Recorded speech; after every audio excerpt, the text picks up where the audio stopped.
Hello students, कैसे हैं आप सभी। उम्मीद करता हूं कि आप बेहतर होंगे और पढ़ाई के लिए 100% एफर्ट लगा रहे होंगे। स्टूडेंट्स, ये आज हमारी फर्स्ट क्लास है और ये क्लास आपकी इंग्लिश की है। और इसमें मैं आपको सिखाने वाला हूं आज जो पहला आपका लेसन है हाई स्कूल, वो है ए लेटर टू गॉड, जिसमें कहानी है आपकी एक लेंचो जो फार्मर होता है उसकी और उसकी गरीबी की हालातों की। तो स्टूडेंट्स, ये बेहतर है और आप सभी लोग इस चैनल को सब्सक्राइब कर लीजिए।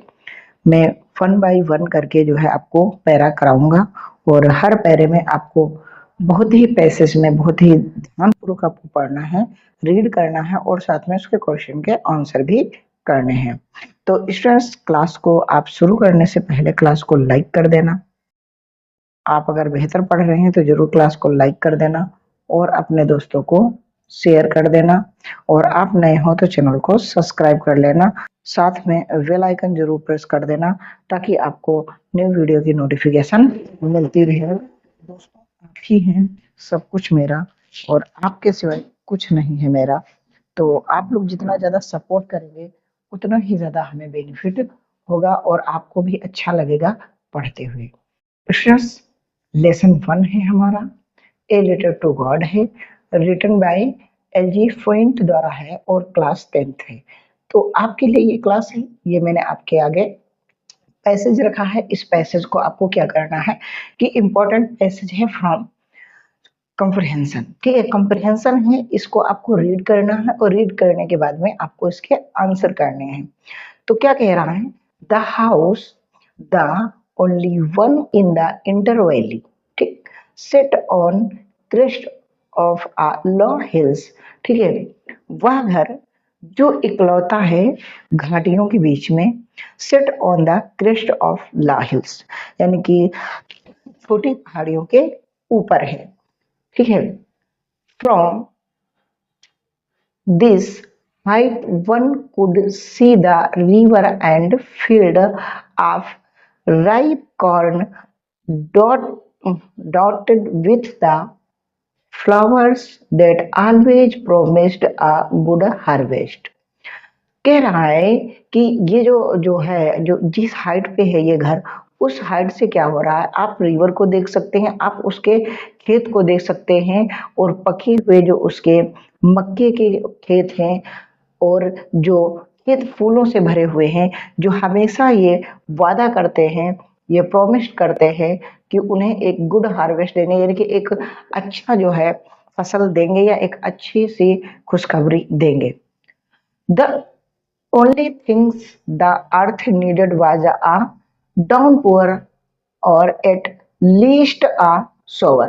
यानी कि केवल एक ही विचार है, केवल एक ही हमें लगता है कि पृथ्वी को कम से कम एक बारिश की आवश्यकता है, ठीक है। डाउनफॉल जो है आपको जरूरत है पानी की, एक बारिश की। एटलीस्ट नहीं हो तो एक छोटी सी तो बारिश होनी चाहिए, वरना जो है डाउनफॉल मतलब होता है धुआंधार बारिश की जरूरत है। Throughout throughout the morning Lencho, एक दिन जो है लेंचो क्या हो, सुबह लेंचो जब उठता है, who knew his field immediately, वह जो है अपने खेत को बहुत ही करीबी से देखता है, जानता है। had one doing nothing else but see the sky toward the north east, उसने देखा आसमान की ओर और देखा कि नॉर्थ ईस्ट साइड में क्या कुछ बादल जैसे हैं। Now we are ready going to get some water women, और उसने अपने जो है जो वुमेन थी जो घर में थी, जो उसकी जो वाइफ थी, उससे उन्होंने कहा कि आज लगता है कुछ बारिश होने वाली है, क्योंकि मुझे लग रहा है कि आज कुछ बादल छाए हुए हैं।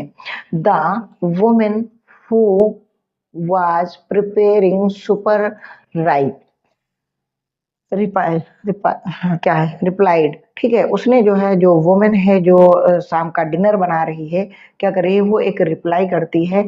यहाँ सुपर का मतलब है डिनर, यानी कि रात का खाना, ठीक है। अब प्रिपेयर मतलब बनाना, ठीक है। जो बना रही थी कि यस गॉड विलिंग, यदि ईश्वर ने चाहा। The older boys were working in the field, while the smaller ones were playing near the house until the woman called them to all come for dinner। ठीक है, तो उसने क्या किया, जो जो बड़ा वाला बच्चा था, जो बड़ा वाला लड़का था, वो वर्क करने गया था, खेतों में काम करने गया था, और जो छोटा वाला था वो क्या कर रहा, घर के पास में ही वो खेल रहा था। और वो जो है औरत जो थी, वो क्या किया, उसने उन दोनों को सबको बुलाया, किसके लिए, खाने के लिए, शाम के खाने के लिए, यानी रात के खाने के लिए। डिनर का मतलब होता है रात। ठीक है, तो पहला क्वेश्चन है, क्या कह रहा कि where was the house situated, यानी कि वह, वेयर मतलब कहाँ, वाज मतलब था, हाउस मतलब मकान, सिचुएटेड मतलब स्थित, यानी कि वह मकान कहाँ स्थित था। तो जो मकान था वो situated on the top of hill, जो हिल थी उस पे जो है टॉप पे था, यानी कि जो छोटी पहाड़ी थी उसके ऊपर मकान था, लेकिन पहाड़ी के चोटी पे था। ये सिचुएटेड की जो बात हो रही, वो टॉप ऑफ हिल हो रही है, यानी कि जो पर्वत की चोटी थी उसके ऊपर था। ठीक है, आगे कह रहा है what could one see from his height, यानी इस हाइट से आप क्या देख सकते हैं। तो वी हाँ, one could see the river and fields of ripe corn. ठीक है, डोटेड with the flowers that always promised a good harvest.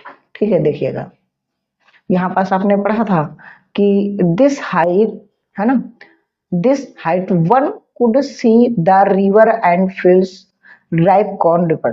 तो ये यहाँ से इसका राइट आंसर हो जाएगा दूसरे वाले का। ठीक है, थर्ड वाला कह रहा है कि what was needed by the earth only, यानी कि तो क्या था, द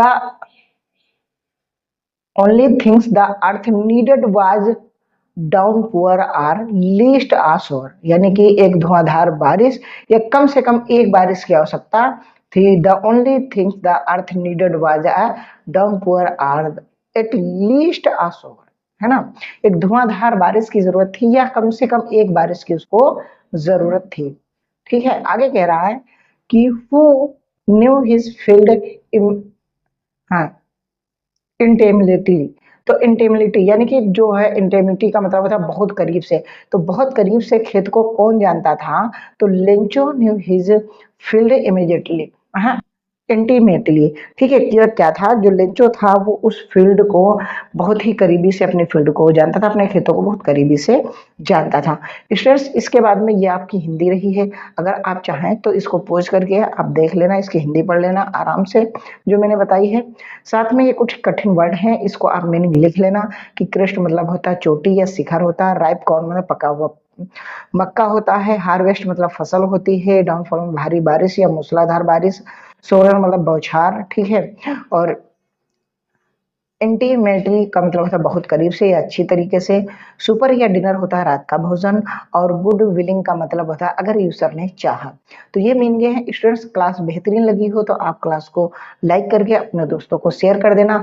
अगली क्लास अगले दिन आपको प्राप्त होगी। तो स्टूडेंट्स, आप जरूर जुड़े इम्बोल्डन कोचिंग सेंटर पे शाम 7 बजे आपके लिए बेहतर की तलाश में बेहतरीन को ना जाने दें।